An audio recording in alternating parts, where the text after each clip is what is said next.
Hello and welcome to IGN Arena episode 25. I'm your host, Mitch Dyer. Joining me, as always, James Faulkner. Hi. And Brian Albert. Hello. Boys, it's just the three of us today. We got a smaller show on our schedule this week. The ever-fluctuating cast of people. Yeah, of course. We went from we did a two-man once.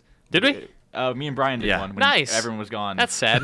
I think we called it the Intimate Chat. I was going to say, it's intimate too. It's I good. don't like that. It's a smaller show this week because everyone's very busy. It's a hectic time right now. And we also have a lot of Dota stuff to talk about mostly this week. We're going to get into some broader MOBA topic maybe. But mostly, it's a big event going on in Dota right now. The New Bloom Festival's happening. Lots of new stuff. Not the least of which is the Winter Wyvern, a new hero. Have either of you played the Winter Wyvern? I played with one and have loaded up a bot game I to mess have around. done the same. Really? Yeah. Okay, I played a few matches as and with. Early impressions, what do we think of Winter Wyvern? Go. He's It looked like we were both going to talk. She's a lady. Yeah, she's a lady. I mean, I'm not high level or anything. I think she's really interesting. I've only seen Crispy play her, though. Okay. Crispy, for those not in the know, which is 99% of the people watching this, he's just a very high-skilled player that we play with. He's our high-skill MMR player friend. And I just can't judge heroes based on at least how I would play them. And I you can't judge Crispy strats. Yeah, I can't judge Crispy strats because that's just the way that he plays heroes is not the way that anyone else plays heroes. Yeah. But in saying about like how I like it because it's the anti illusion counter. Basically, hero. like you get if somebody drafts like a Phantom Lancer or a Naga Siren, you just get an Earthshaker and a Winter Wyvern, and all your problems have been solved. Yes. Yeah, Winter Wyvern is, from what I've seen, it's maybe 3 games total I played with this. She's really good at stopping an engagement onto her teammate. Yes. She has an ability that encases someone in ice where they still take magic damage. Yes. So you want to be careful. Physical damage is reduced to 0. Negated, but they start healing. They regen much faster. Right. So if I play a lot of right clickers, and so that's frustrating. Sorry, anti-mage and Spectre. Exactly. But she's again, she makes you really careful about your positioning because those ice shards hit you out of nowhere, and they hurt for more than I always. That is acceptable. I'm always right like, now. oh yeah, no, it's fine. It's like one nuke. I'm okay. I have some HP, and then I'm just dead. Yep. She's very, very good at early game harass. The laning phase is a nightmare in lane against her, especially if she's a solo. Like she can take care of stuff on her own pretty effectively and get levels really rapidly. And her level 6, as many may know, causes allies to attack their own ally, or causes enemies to attack their allies. So I can cast this spell on Brian, and James will attack him, which is great in the current meta. Right now, where someone like Juggernaut and Axe are getting a lot of play, it is so great to be able to pit them against each other for like 4 seconds and have like Juggernaut crits knock an Axe down to half health. Yeah, I played a Void game, and Miranda was Dazzle, and if Wyvern cast that on me, I'm just like, sorry, Dazzle. It's like 3 hits and you're gone. Yeah, there's just not much you can do about that. And she's great support. You have to play her as a support. I don't know how else you could play a Winter Wyvern. Farm doesn't really give her much, except like a Yule Scepter, so great. Does she have an Axe effect? That's a good question. I don't know. Yeah. I would imagine it would just extend the duration. I don't think so. Of her ultimate. Yeah, it wouldn't make sense for at least for her ultimate. No. I'm still at the point where I was with Oracle for a while, where like I'll die and I'll just be like, I don't know. I don't know why. What just happened? Yeah. Her Q. Let me just try to explain this. Gives her flying vision. Extends her attack range. The attacks take away 6% of the enemy's current health a second. Arctic Burn, right? Right. It also slows them. It's got. She's all about. It does like 5 effects. or 6 things at once. Yes.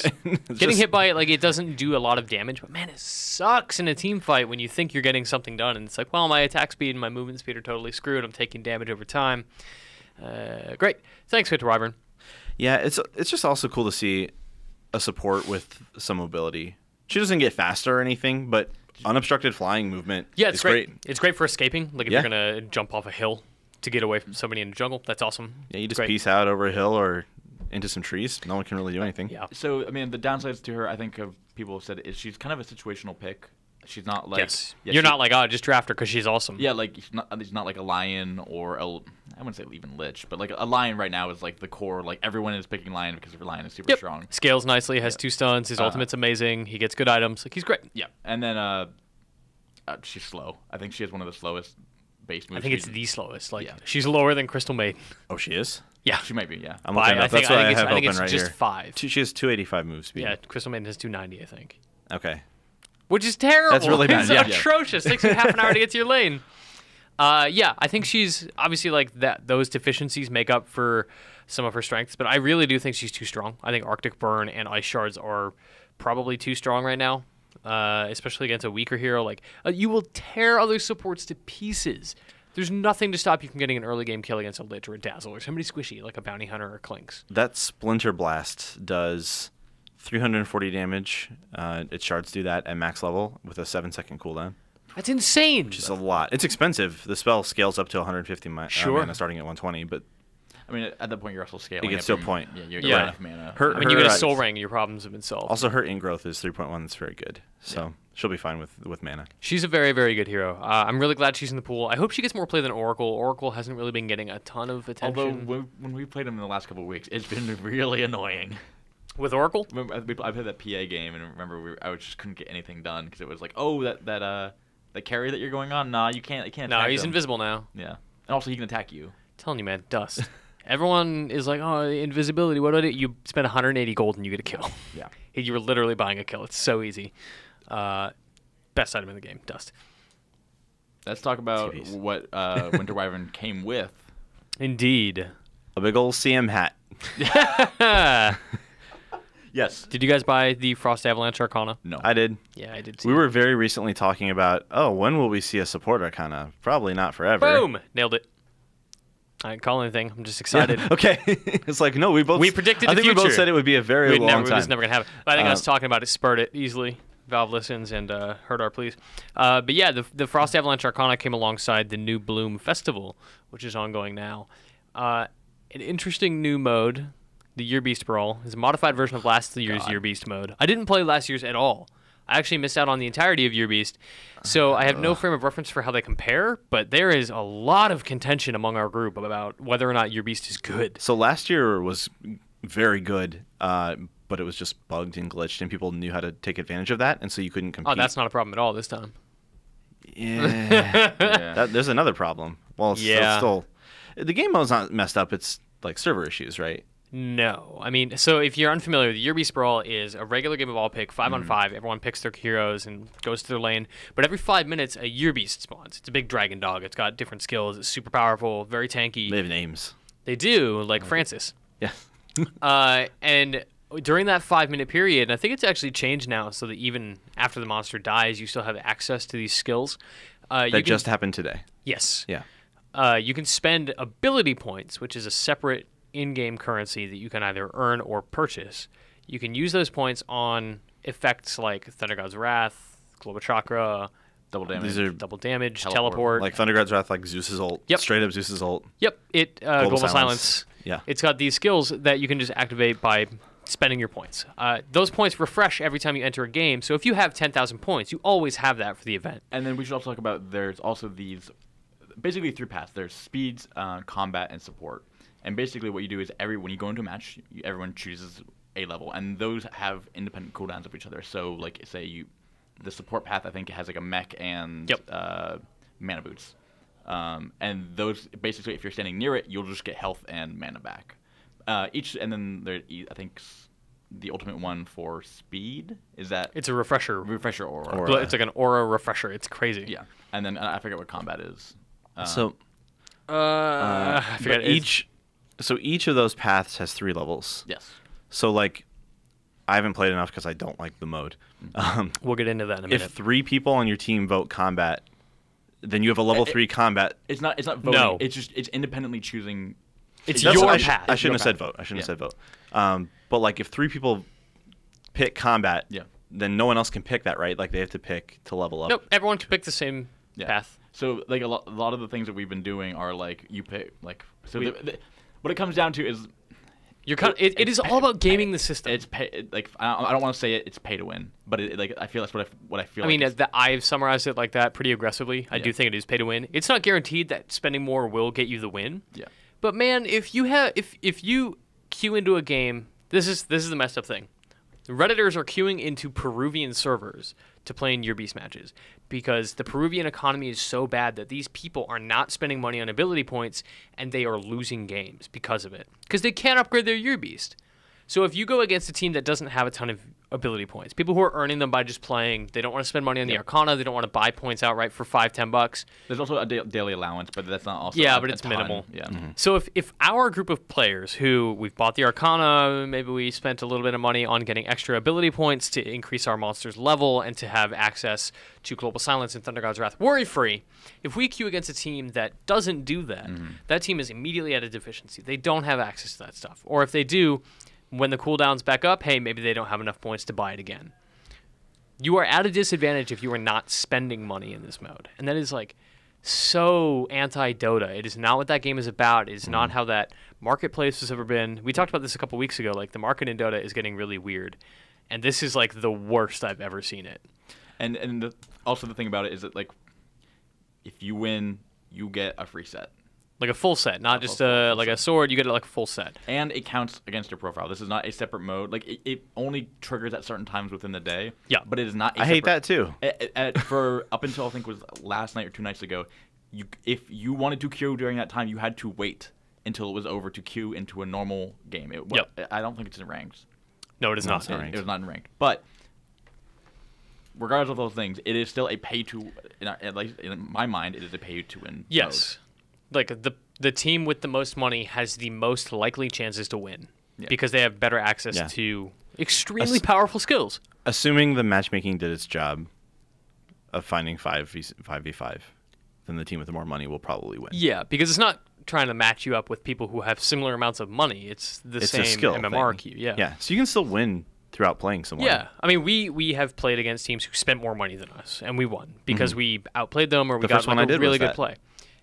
The other problem, in addition to the server stuff, in addition to the waiting stuff, the scheduling is really weird. Like, that stuff is all just a massive pain in the ass. But teams are very specifically... what are you pointing at, James? You can just tell me. Mark it down. It's fine. No, it's fine. Same subject. Teams are building specific compositions of heroes to benefit this mode, which is fine. Yeah. Like... But it becomes a problem when there are 10 useful heroes for this mode and everyone else is irrelevant. At that point, you are not playing Dota. Yeah. And this is the same problem I had with Nemesis Assassin, and it's a significant problem with Year Beast Brawl that makes me not want to play it. Yeah, I mean, the heroes are Omni, Dazzle, Undying, Razor to a point. Zeus. It has to be people who are ready to fight right away. Have good team fight and... Amazing level 6 ultimates that deal... high damage. But do not rely on them completely. Yeah.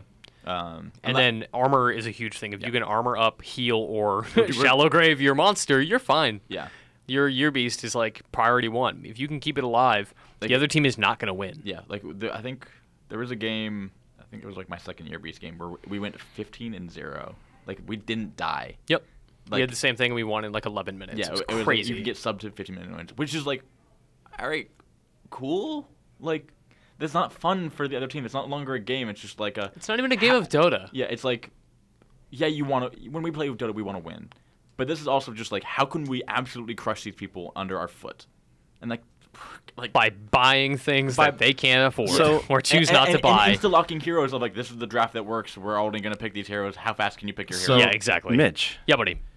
We have a Dota Skype chat. Yes. And every time... So, by the way this works is that at some time throughout the day... a warning will come up, hour and a half. It's getting longer, yeah. And it says like, hey, we're literally missing it right now. In like an hour and a half, you can queue for this next 10 minutes, and in those 10 minutes, this will be a Year Beast match.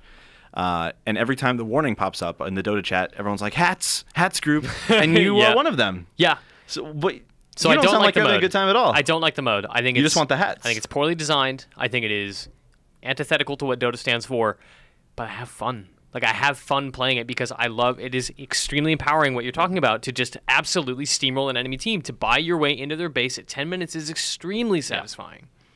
But it's also not Dota. So I have fun knowing that, like, we're winning. We're going to get some free item sets. That's great. We have this 6th character on screen who we're trying to protect. Like, that's an interesting dynamic. But I really wish you could have a Year Beast mode that is designed around play and not designed around an economy.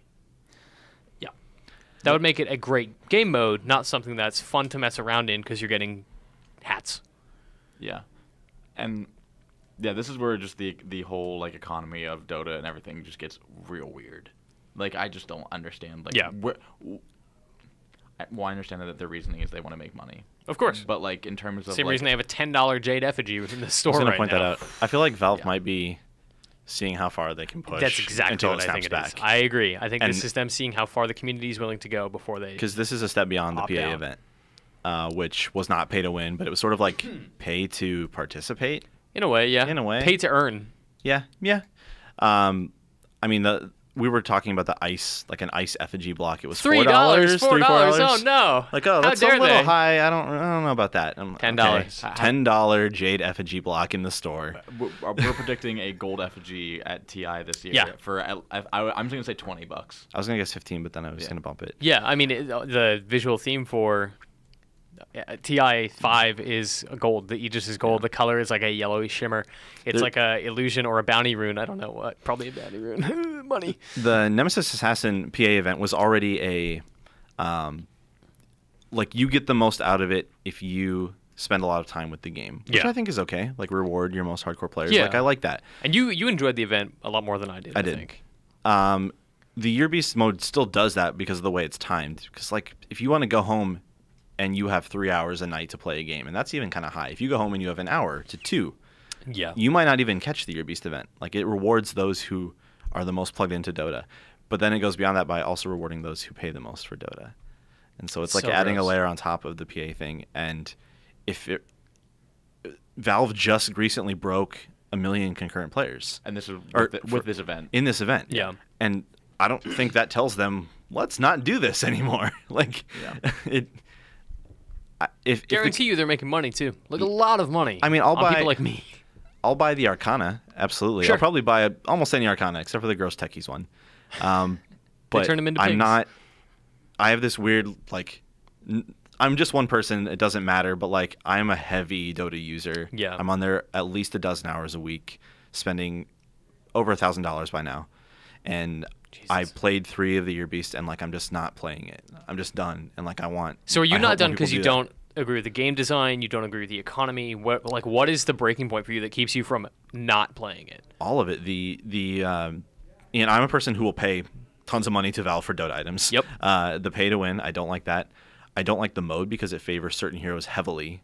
There is a meta that is more compressed than any other meta I've seen. Oh my god, yeah. It is 10 heroes. Yes. Or less. And also, this is a little sillier, but I just don't think the menus for it are designed well. Like, so much about Dota is like speed and positioning. Yeah. And they're like 8 little tiny buttons in the corner that you have to use at the exact right time. And so you're like, oh god, use the Zeus Thunder God. It's this Oh. little gold button. Like, which? Oh, there it is. Like, I just don't. Yeah. Like that on top of it is like the last thing. I'm like, I can't even play this. I don't know. I don't want to support that.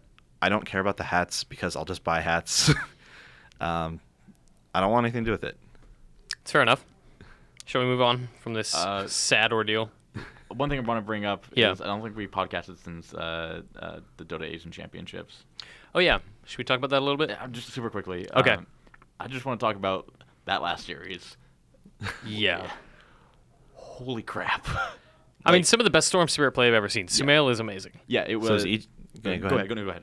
Well, now I forgot the other team. Was it VG? VG and EG. Yeah, VG and EG. Not were confusing at all. Right. They were the finalists, and it was a best of 5. Are we gonna? Spoilers for the we're well into finale spoiler of territory. the Dota Asian Championships. It was a best of 5, and EG took it 3-0. But the craziest thing is, those were good games. They were great. Yeah, they were. Like they were close. All 3 of them were pretty close games. In the I mean, third game, VG was dominating for like 10 straight minutes. their mid, who is this 15-year-old kid, knew this is the biggest tournament he's ever competed in. It's his first. It's his first LAN. LAN It ever. was the first one ever. Yeah. Okay. He got ganked, I think, 4 times, and he was Storm Spirit mid. And people were like writing it He off. had It's maybe like, the oh, worst start. It's like, anyone's this had. game's already over. Just get it And over with. then- Get on to game 4. And then somehow by like 15 minutes, he had like one of the best He had, like like- kill and item Yeah, he had, records like- in the He's tournament or so something. crazy. He got like a triple or quadra kill, and then just snowballed that It was like game hard. It was like he just decided like, I'm just gonna win Yeah. now. I'm just gonna play well and win, and it was excellent. It's so great watching him come back, and he's 15. That makes it way better. I loved watching that series for the fun facts that always pop up in Dota are my favorite when you're watching competitive play. Bruno. Like big stats, or K-pop in this case, at Beyond the Summit. But it said, like, the very beginning was like, this is the most a Storm Spirit has ever been killed before 10 minutes at DAC. And 10 minutes later, it's like, this is the most kills the Storm Spirit has gotten at DAC. Yeah. Anyway, that whole tournament was, I think, a lot of fun. I loved it. I thought it was great. The compendium was great. All the items were great. Same vibe as TI in that regard, in the spectacle, in like I loved streaming it. I would stay up super late to watch games because it was on in China. Yeah, I hope it did well because I like how they did it. I think it did really well. And I'm again big on hats. Like every item that I got from that was awesome. Yeah. Oh, we missed the thing about the event that's the best. That CM has a wolf, a little like non-combat pet that just follows her around. Oh yeah, CM has a puppy. The Arcana, yeah. Sorry, Miranda and I made a video about that. You can go to IGN, look up. It will probably be in the article if you're watching. Yeah, we can below. embed that. Like, it'll be down there. I spent $30 on a dog in Dota 2, so Yeah, me you can too. watch a video about that on IGN and the show notes page. Best thing about it, when CM ults, the dog starts howling. He howls, and then he runs runs out of breath, and then keeps howling. So good. So good. So during the New Bloom event, we've had some contentious matches. People are very passionate about their hats. And people have lately been very, very open about saying, like, hey, you messed up at this point. You should have taken out the Undying Zombie House. And because you didn't, we lost. I love that criticism. I love hearing that from my friends when we play Dota. Yeah. But that's like hard intel to give somebody. And honestly, it has to come from the right person. That's true. You can't just have anybody being sassy saying like, "Oh, you goofed and like it's your fault." But I wanted to ask you guys because we play a lot of Dota together. We have a lot of friends that we play with who will also listen to the show and other IGN podcasts. How do you communicate to those people that they are not necessarily bad, maybe that they kind of sucked that game or like what they could have improved upon? Like, how do you give valuable criticism to the people you play with, whether that's in Dota or League or Smite or whatever you're playing? At least for me, like I know when I suck. Like and like I think and I am very self-aware of me. Like as I am playing awfully, I apologize. I think it has to come with realization with that person as well. Like if you're getting me criticism and I know I'm playing bad, I will accept that criticism. Like yes, please tell me I suck and tell me how to get better. Telling other people who maybe aren't so receptive to that. There are people who don't admit that they're messing up. Sure, like they don't That's the hardest accept part. that they are performing There are probably ineffectively, or 3 that to they 4 chose the people. wrong hero. There are 3 to 4 people that we play with who, like, I'm not comfortable telling them things because I know that they'll just have a really awful attitude about it. That's fair. So what is the solution? Like, how do you communicate that information to them, whether that's through somebody else or anonymously? Like, I don't know. How do you communicate to that person so you in-game gift, and it's like, hey, buy more wards. That's really Here's your good. reward. I'll give you one more if you buy more wards. That's so good. Because that's important. Like, you don't want to not play with these people, but you also want to, like, knock you into a bad game with them. Right. First of all, I break this down into what kind of problem it is. Okay. If there's like, okay, you're Lion and you have a Hex, and you hex the like almost dead CM instead of the Storm Spirit who just jumped into the battle. Like, okay, you should have hexed the Storm Spirit. That's easy, right? Situational awareness. Yeah, you hex looking this out for your one friends. massive problem who's going to come in and kill us. If it's something like, hey, you're always out of position. My bad. Jay kind of started saying that to you in the last game I played. Jay, like, and that's the thing. Like Jay, who used to work at IGN, now works at Bandai Namco. He's very good at Dota, and he's getting more comfortable playing with us. Right. And now Jay is like, he knows that I want that feedback, and he knows that I will take it very clearly from him. So when he says, "What are you doing? Stop denying creeps. Leave the lane. Go away." It's like, oh yeah, I should be stacking a camp right now, and I should be doing this. I know that I'm not useful to you, so I'm gonna leave. Papa Dota. Right. Papa Dota. That's the hardest He's thing. my Like Dota dad. if something is fundamentally wrong with how someone's playing and they do it almost every game or every game, it's so much harder to tell them because then they'll come to you and say, "Okay, well, what do I do?" And I can't just be like, "Well, play better." Play better, yeah. Like, It's I can't specific say things. that. I mean, even your example about hexing somebody coming into a battle is really interesting because for me, it's like typically I would probably focus it, like, because I'm a bad player, I would focus down on Wind Ranger who's almost dead because it's more beneficial in my mind to get rid of that hero altogether. Delete her from the fight, then we can all take on Storm Spirit. Instead of, okay, I'm going to disable the Storm Spirit, hope that other people kill that hero. Oh no, they're both alive and they're getting away. Yeah, I mean, it's just. But I totally understand your point, and now I'm like, oh yeah, obviously you hex him. Like, you hex him and then focus the win range rate. Like, right, like if she comes back in, she's probably gonna die. Sure. Like, focus on this crazy nuker target that can zip away from us. Yeah. So, but regardless of that, how do you explain it to someone? Do you do it like Jay? Like Jay, I think it depends on the relationship. Yeah. And it's relationship if you're playing with your friends. It's relationship if you're playing with total strangers in solo queue. Yes. And that, like, I am like, I try to maintain a very positive attitude, even Me too. even if I'm angry. Like, I speak in short bursts. I'll be like, hey, can we get some more words, please, from this person? And I'm like, hey, we're gonna do Baron or Dragon in 2 minutes. Let's set up wards now. Yeah. Like, it's not you do it. It's we as a team need to do this. Yeah. But also, you're the support. Please spend the money. Yeah. Well, that's what like, at least in League, I'll just, no matter of what position I'm in, and especially for like the skill level that I play at. Yeah. It's more beneficial for me as a ADC, as a mid, as a jungler, especially as a jungler, to spend money on wards.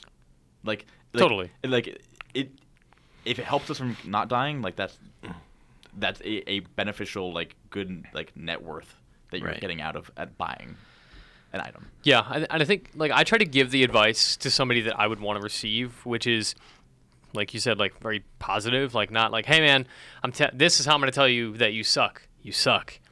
But it's also like, you have to be productive about it. You can't just point out that somebody made a mistake. Like your PA game that you're talking about, you were underfarmed, and you knew that. You didn't have the items you needed, and that was a result of many factors. I don't need to tell you that. I don't need to say, hey, James, so we lost that game because you had this problem. It's like, well, one, that's not true because there's other stuff. Two, you already know that, so we can just get that off the table. You have to present a solution to somebody. Like, whenever I'm playing with Jay or Nick, who we play with, who listens, I get very specific feedback from them. Jay will tell me, like, hey, listen, I don't know what's going on, but you keep losing track of your hero, you keep wandering into spaces you shouldn't be doing. Don't do that. Stop paying attention to other stuff. Like, focus on you. Never lose track of you. Okay, cool. So if I'm looking at if I have my character on screen, I'm looking at the map. If I'm looking at the map, I need to know where my hero is.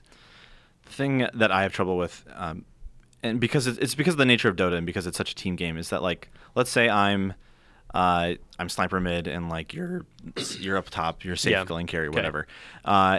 And the offlaner goes on you and kills you, and you say, well, Brian, you didn't TP. Like, if you TP'd, you could have got a kill. Yeah. And if I didn't have a TP, it's like, okay, well, I messed up.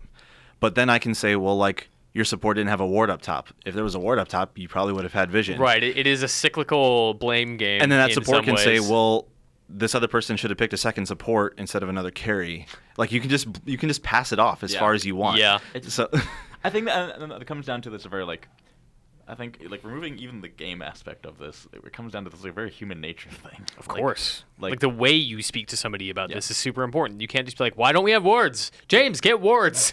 Like, that's not helpful. Yeah, and I think it's the way that at least some people come down to, like, when you're speaking with authority about something, if other people don't know that you have the authority, like, again, I'm going to bring up Crispy. When he says something, I'm like, yes.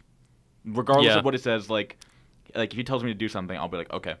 That is what I'm doing. Interesting thing about that. Crispy, like, we know that Crispy and Jay and Studio and some of these guys that we play with are very smart. They know what they're talking about. I mostly take everything they say at face value as the truth. So when it comes to me, I'm bad at Dota. I'm not an authority. But there are times where I say things like, we need wards. I wouldn't have died if we had wards because I would have seen them coming. And I feel like because I am notorious for being out of position, I am notorious for dying a lot when we play. That kind of negates my authority in knowing what the situation is, even though I'm correct. Yes. And I feel like that makes people take me less seriously, which sucks. And it's not like you can help it, because it's like, that is the nature of this competitive game, is like, you're not as good as me, so I'm not listening to you. Yeah. The worst is when someone who is just generally worse at the game than you, and also, like, I don't know how to say this without Is cocky. Is cocky, or, like, is speaking like they know more than they do. Yeah. Is not just something. If they give you advice, that's fine. But if they're like, this is how this works, I'm like, well, no, like. I think I did that. No. I think I did that. I'm gonna speak again. That's when someone knows. But I did that to Sam the other night, when I was in the position where I'm like, hey, it was about Winter Wyvern, but like I had been playing the mode a lot, and I was like, here's the strat we're gonna run. He's like, no, that's not gonna work. I'm like, trust me, it's gonna work. Sam, stop. We know what we're doing. We know how to win hats, Sam. Yeah. But I instantly felt bad because that's not the type of person I am. Sure. I try not to be that person, but it was also like, I wanted to win, and I was like, Sam, this is how we win. Please let's show you how to win. I don't know. I think it's the difference between saying no and I disagree. Let's talk about it. Yeah. Like when you give somebody advice about how to play a certain character or kind of solve a situation, and the response is no. It's like, all right, good talk, teammate. Yeah. Like that's not useful. You can have a conversation about like the merits of what you believe and balance that against each other, and after a match, talk about that with your team and be like, well, 4 of us think that was a mistake. Take that how you will. Like, take that information, do with it what you want. We're going to queue with somebody else. I would love to do... I wish this was built in, where it was like you have a grace period where no one talks to each other for like 5 minutes, like after the game's over, like win or lose, and then we just go back and watch the game. And rather than like, we lost the game, crap, let's analyze why we lost, is take a break for a second, like bring the ego back, bring like... Dude, see, I can't bring the ego back because there are times where in that 5 minutes after a game, all I'm doing is looking on Dota Buff and looking to see how many more sentries I bought than the other guy who should have been. And it's like, I bought 18 wards and you bought 1 set at the beginning of the game. Why weren't you buying any? Why didn't you buy Dust? Why didn't you buy the gem? Why did our carry buy a gem?